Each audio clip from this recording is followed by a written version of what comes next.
When do they sort of, the players kind of get this? Does it happen in spring ball, or does it not happen until August? No, I don't think this is going to be a hard transformation. Looking at the defense, I think, I think there's some similarities and some carryover for them. I don't think there's going to be a big deal. I think our kids are hungry for this right now, and I don't perceive. I think I like the simplicity of it, and to me, today's offenses are so multiple. Every week you see a different thing, and there's so much speed going on.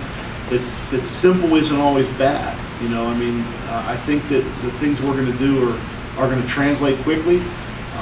Some of the terminology, especially for my guys, can stay the same, which I find terminology to be the biggest problem in teaching kids. The technique, look, you tackle the same, you pass rush the same, the drop zones are the same, the coverages are the same. They just have different names. And so, to make things easy, if the transformation there is simple, then the kids get it quicker. And I think that's going to be the case. We don't have a staff overhaul. We've changed the defensive coordinator, and maybe changed the concept of the defense. But you have consistency in the coaching staff. The techniques that we're using are universal techniques that I think that we've all used and succeeded at different places.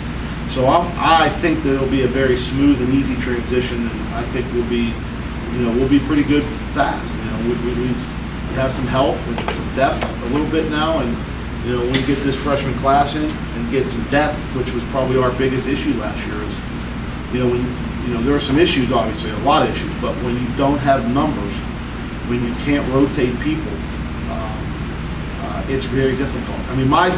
My goal would be able to play 8. I want to be able to play 8 defensive linemen in the course of a game, and that because you can't play defensive line and not rotate.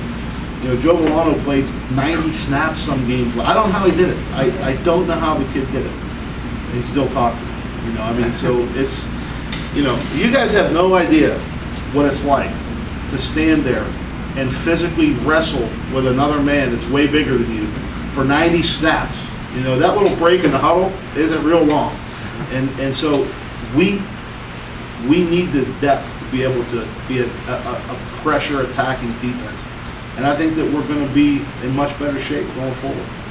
You said that, so there are some terminology differences overall, but you said the D-line terminology is essentially the same. It'll be similar, yeah. And I think, again, and having been through some of these things, it's not, the scheme changes are not as dramatic, especially when there's consistency in the coaching staff. The problem is when you bring a new defensive line, there's not a right and wrong way. The old coach and myself, we teach in similar concepts, but presentation, expectations, the kids understanding us is really important to know what we're looking for. I think those things, obviously the consistency of those things are going to really help us.